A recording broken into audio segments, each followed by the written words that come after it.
Hi folks, welcome to the Prepared Homestead. This is Travis. Thank you all for stopping by to watch an absolutely lovely day today.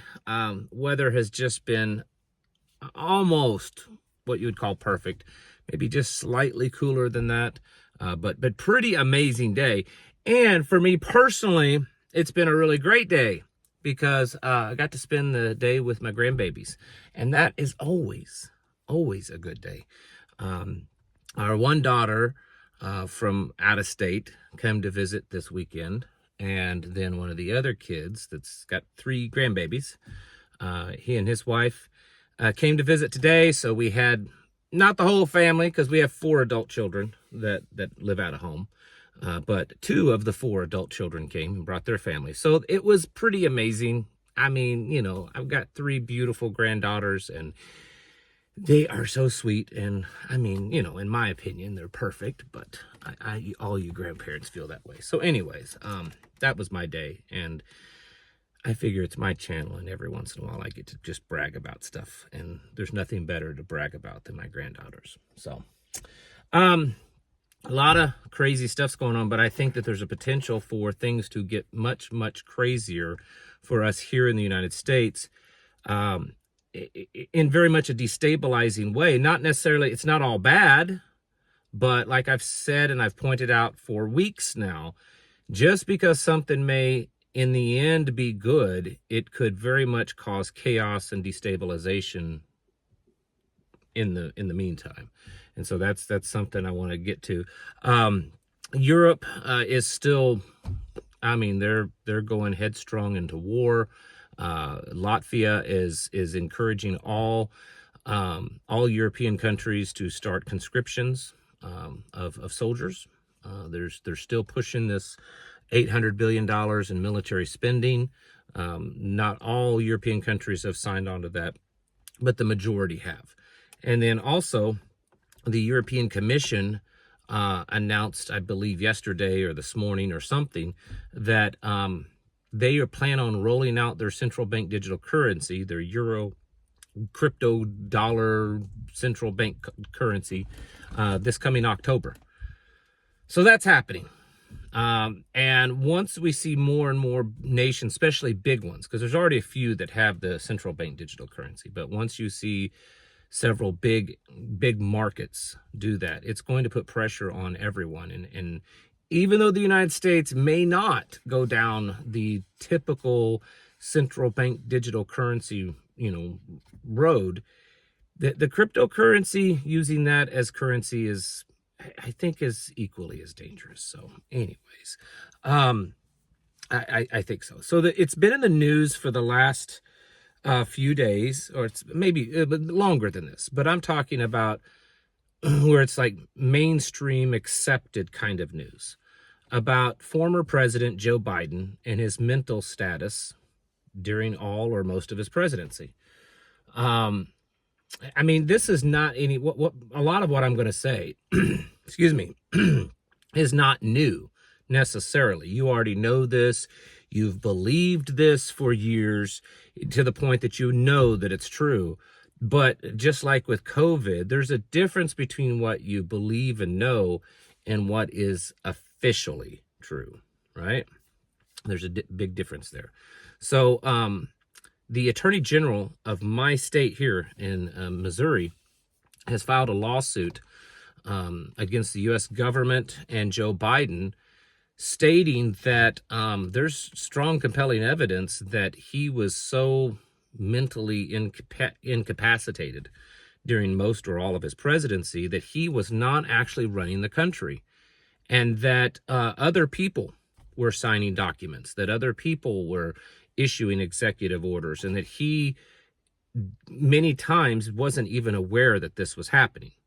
He didn't fully understand it, maybe he had no clue it was going on, but that he was not actually authorizing things, whether it was spending or executive orders or, giving clemency for crimes or pardons or any of this type of stuff, that he really didn't know what was going on and that someone else was actually authorizing this. And then today it came out that it looks like most of the documents that was signed by Joe Biden was actually signed with an auto pen, that it wasn't actually his signature, that it was basically an electronic signature.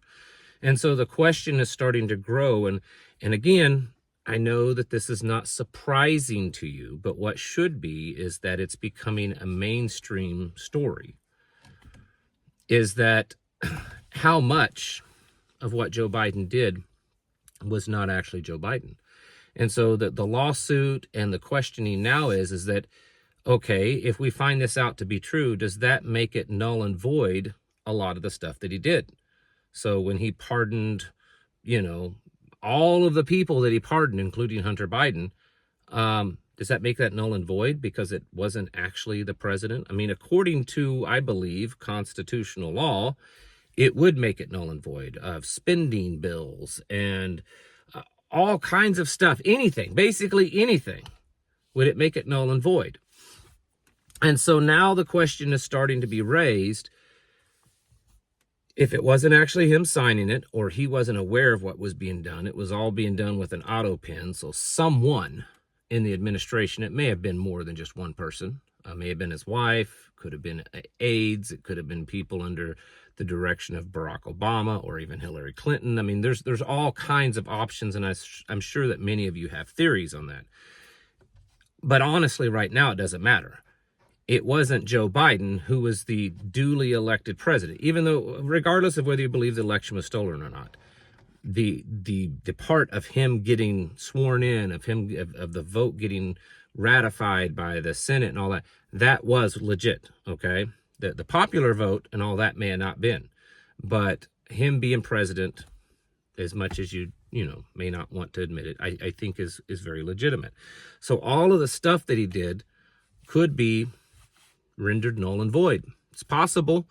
I'm still leaning towards that they probably won't take it that far, but my goodness, so much stuff has happened over the last 7-8 weeks that I think anything's on the table at this point. So my question is, even if that's a good thing, so if many of these policies and laws and executive orders and pardons and spending and all this kind of stuff, because here's the thing, a lot of that, most of that is still affecting us today, right? If they reverse all that, or a lot of that, or any of that, how chaotic is that going to be? Going back and saying, oh, well, this person is no longer pardoned, so we're going to, press charges against him. These executive orders, this spending, this law. This is, and don't get me wrong, I'm not saying we shouldn't do this. I want to make it clear, because usually when I say stuff like this, people don't listen very well. Like adults are so much like children. That's why I think that in Scripture, God refers to us as children. I want to make it clear that if it's proven that he was not aware of this stuff, then yeah, it should be rescinded or reversed. But, like I've been saying, all things have consequences. All actions have consequences. We are already in a state of very chaotic stuff. Trump is cutting things back, wanting to end programs, end departments, firing people, taking over parts of Canada or all of it, or Greenland or Panama, switching alliances. There's a big upheaval. Maybe some of it's good, maybe some of it's bad, but it's regardless, it's making America and the world kind of chaotic right now. If this happens with Joe Biden and reversal of his stuff, how much more chaos will that throw into the whole mix? How will that make America look to the world? Like the last bits of, I don't know, the last bit of what the world looks up to us as might just be gone. I mean, if we go around and we're starting to reverse all of these policies and spending and all of the stuff that was done, and we find out, wow, this guy really he was incapacitated, basically. He's not in his right mind. How is that going to make us look on a global stage? How is that going to destabilize things that he did internationally, that other countries, maybe certain agreements and stuff, they're going to say, well, now I don't have to do that. I don't have to, yeah, if they found out that he wasn't in his right mind, then I'm not doing it. How much chaos and confusion, how much instability will this bring to the table? Is it a cover for something? Is it a distraction for something? I don't know. There's so many crazy, wild things that are going on right now. It's really getting hard to figure out and to kind of sift through the weeds to figure out what's legit, what's a cover for something, what's a psyop. And I've just come to the conclusion it all is everything. I don't know. But now we add in that possibly the last 4 years and all the legal, political stuff that a president does, even if you don't like it. I get it. I can hardly think of anything that Joe Biden did that was somewhat good. But reversing it now along with all of this other chaos, what is that going to do for our system? Will our form of government, will our constitution, will our economy, will it be able to handle this level of chaos? Will the people, you've already got all the far left that is absolutely irate. I mean, they're ready in a lot of ways to go to war against the conservatives and the MAGA and the Trump people and everything. Now you take away anything that was somewhat good for them or they liked that was done under Joe Biden, and you completely reverse it. Well, it's going to be fun times. And so I want to make it clear, I'm not against these things. If it's, like I said, if it's proven that he wasn't in his right mind, then we should do the right legal thing. But we should also become very much prepared for the consequences of that, what that may lead to, that along with all the other stuff. Because I think that if it's possible that this plays out, I think it could be more chaotic than we can probably imagine. I think it could just, I don't even know if our country could survive all of it that's going on. That's just my opinion. We've been in a weakened state for years, politically, morally, economically, everything in a weakened state. And I don't know if we can handle it. And so if this continues being pushed, you better get ready, because I just have it's a gnawing in my gut that if this ends up happening where they start reversing things, along with all the other stuff that's going on, it might get quite crazy.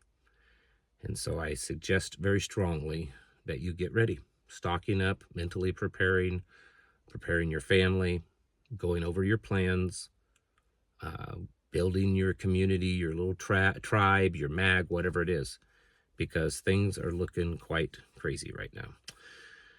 All right, folks, it's time to get your houses in order and prepare yourselves mentally, physically, and spiritually. Thanks for watching. Catch you in the next video.